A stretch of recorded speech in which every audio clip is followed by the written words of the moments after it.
Maituturing ngayon na pinakasikat ang KKK family. Kaya naman lagi silang nagte-trending at marami silang fans na nagmamahal sa kanila. Kaya nais talaga ng mga fans ay magkabalikan si Chris Lawrence at Katrina Halili para nga maging masaya si Katie. Pero alam nyo ba na si Katie na rin ang gumagawa ng paraan para magkabalikan muli ang kanyang mama at papa. At kinumpirma na rin ni Chris Lawrence na nanliligaw siya kay Katrina Halili.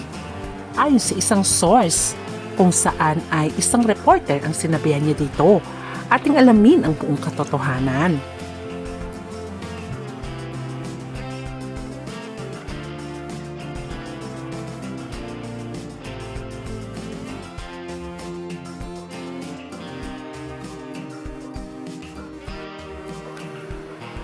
Marami din talagang pinagdaanan ang pagmamahalan ni Katrina Halili at Chris Lawrence. Pero talagang makikita mo ang pagmamahal ni Chris kay Katrina Halili. Dahil sa gitna ng kontrobersya noon sa skandalong kinasasangkutan noon ni Katrina, ay hindi talaga umalis si Chris Lawrence. Pagkus siya pa nga ang nagtanggol kay Katrina Halili at willing niya patawang pakasalan. Pero umayaw lamang si Katrina. Walang third party involved sa kanilang hiwalayan. Kaya kung tutuusin, maraming na-waste sa pamilya ng KKK family na ngayon ay unti-unti nilang binubuo. At sana nga ay magkatotoo na magkabalikan na si Chris Lawrence at Katrina Halili para mabuo na ang kanilang pamilya. Especially, si Katie ay nais na magkabalikan ang kanyang mama at papa. Although hindi niya naman sinasabi talaga yon, pero kita naman sa kanyang kilos at ang kanyang kilig pag magkasama ang kanyang mama at papa. At eto nga ang katibayan na talagang kinikilig si Katie sa video na to.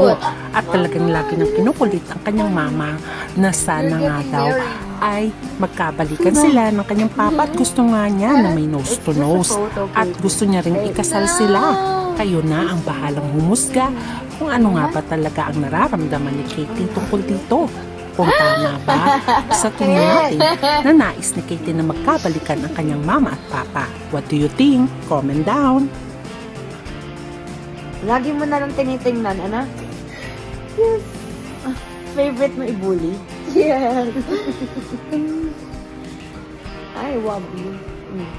Aba? First time ka na-kiss ni mama at papa sa family? First time? Yes, first time. Kiss sa lips. Kiss sa lips. Love you. I love you. Mama, is this AI?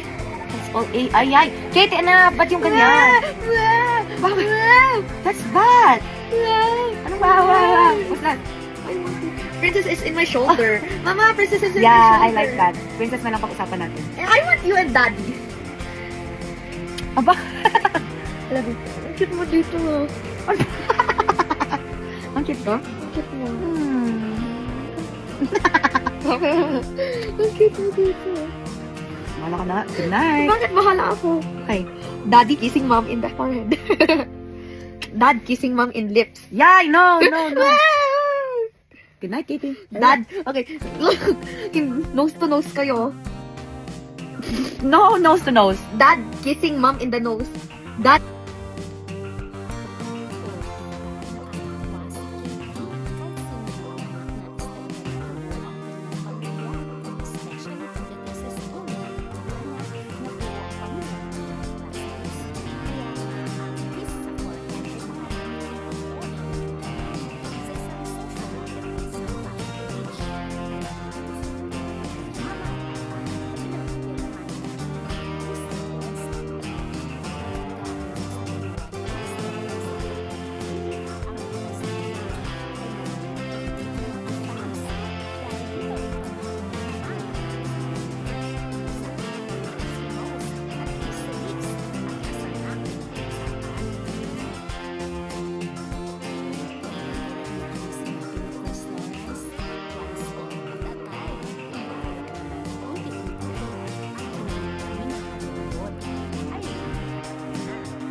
Na, ngayon, Oo, ayan na.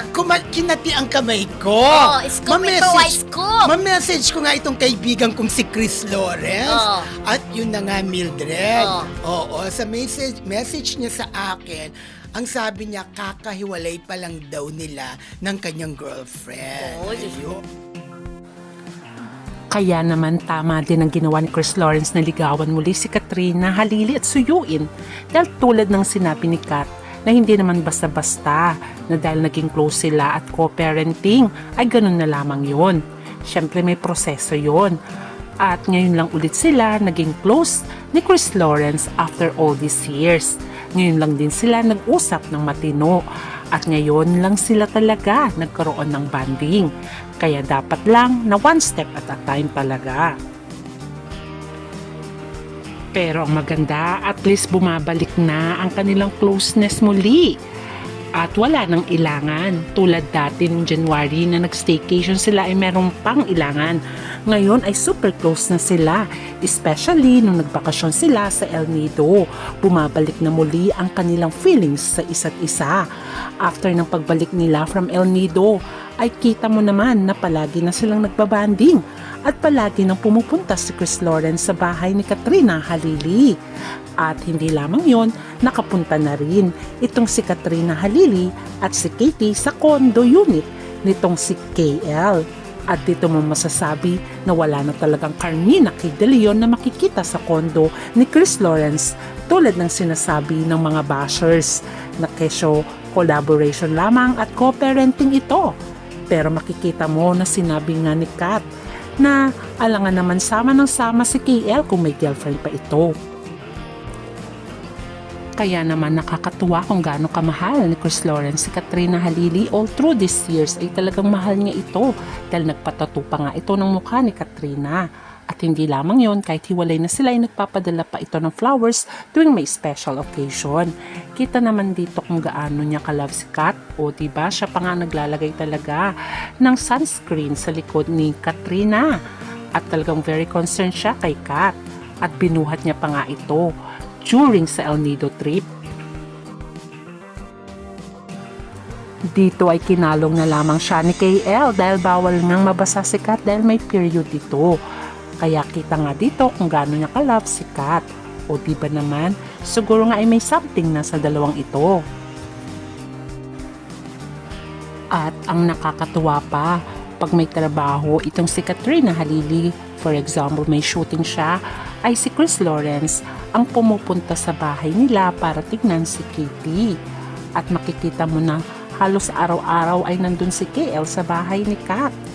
Kaya masasabi mo nga baka may usapan na ang dalawang ito at hindi lang nila minamadali ang mga bagay-bagay.